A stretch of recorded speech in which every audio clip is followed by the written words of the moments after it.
સુરત શહેરના ડિંડોલી વિસ્તારમાં નવા ગામ આરટી ફાટક પાસે નરાધમે તેના ઘર પાસે રહેતી માત્ર 6 વર્ષની માસૂમ બાળકીને પોતાની હવસનો શિકાર બનાવી હતી। દાદા દાદી પાસે રમતી માસૂમ બાળકીને બિસ્કિટ અપાવવાના બહાને પોતાના ઘરે લઈ ગયો હતો। ત્યારબાદ નરાધમ ઇસમે માસૂમ બાળકી પર બળાત્કાર ગુજારતા ચકચાર મચી જવા પામી છે। હાલ તો બાળકીને ગંભીર હાલતમાં સહારા દરવાજા સ્થિત સ્મિમેર હોસ્પિટલમાં સારવાર માટે ખસેડવામાં આવી છે, જ્યાં બાળકીને આઈસીયુમાં રાખવામાં આવી છે।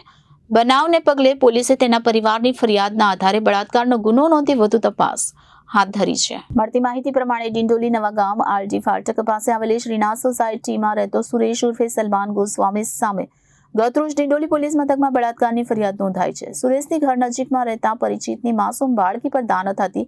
2 જુલાઈના બપોરના સમયે 6 વર્ષની માસૂમ બાળકીના માતા પિતા કામ અર્થે બહાર ગયા હતા। આ દરમિયાન તે તેના દાદા દાદી પાસે અને તેના નાના ભાઈ સાથે ઘરે રમતી હતી। તકનો લાભ ઉઠાવી સુરેશ ઉર્ફે સલમાન તેના ઘરે પહોંચ્યો હતો, જ્યાં શરૂઆતમાં તો માસૂમ બાળકીના દાદા સાથે વાતચીત કરી સમય પસાર કર્યો હતો। ત્યારબાદ દાદાને માસૂમ બાળકીને બિસ્કિટ અપાવવાની લાલચે પોતાની સાથે લઈ ગયો હતો। બાળકીને પોતાના ઘરમાં લઈ જઈ નરાધમ સુરેશ ઉર્ફે સલમાને બળાત્કાર ગુજાર્યો હતો। એના કારણે બાળકીએ બૂમાબૂમ કરી રડવાનું શરૂ કરી દીધું હતું।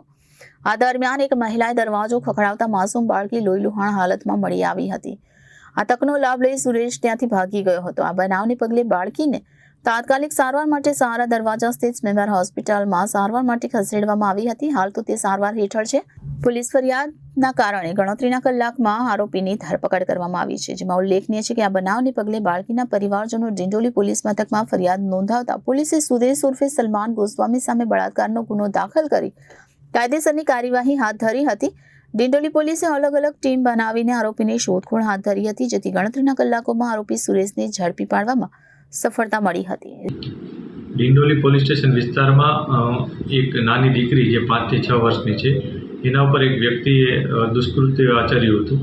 જે અનુસંધાને પોલીસે ભારતીય ન્યાય સંહિતાની કલમ 65(2) મુજબ અને પોક્સોની કલમ ઉમેરી અને ગુનો દાખલ કર્યો છે। આ ગુનો દાખલ કરી અને પોલીસે જે આરોપી છે એને ગણતરીના કલાકોમાં જ પકડી લીધેલ હતો। ત્યારબાદ જે જરૂરી પુરાવા હતા એ પણ સાથે રાખ્યા હતા અને સમગ્ર વિગત મળતા એને ધરપકડ કરવાની અત્યારે પ્રક્રિયા ચાલુ છે। જે આરોપી છે એનો ગુનાહિત ઇતિહાસ અમે તપાસ કરી રહ્યા છીએ। અત્યારે જે પોલીસ પાસે માહિતી છે એ મુજબ જે આરોપી છે એ પડોશી છે આ દીકરીનો અને એના પરિચયમાં જ હતો। જ્યારે દીકરીને કોઈને કોઈ બહાને જેમ કે કંઈક ખાવાનું આપવાના અથવા ચોકલેટ કે એવું કોઈ બહાને એને ત્યાંથી લઈ ગયો હતો અને પોતાના ઘરમાં લઈ જઈને આ દુષ્કૃત્ય આચર્યું હતું। જ્યારે દીકરી મળી આવી હતી ત્યારે એની કન્ડિશન થોડી ખરાબ હતી। એના બ્લીડિંગ થયું હતું, એને લોહીના નિશાનો પણ હતા। આ ઉપરાંત જે આરોપી હતો એ પણ કઢંગી હાલતમાં હતો। આ મુજબની પરિસ્થિતિ એ સીન ઓફ ક્રાઇમમાં હતી। પોલીસે ત્યારબાદ આરોપી ત્યાંથી ભાગી ગયો હતો। પોલીસે ખૂબ જ ગણતરીના કલાકોમાં આરોપી સુધી પહોંચી ગઈ હતી।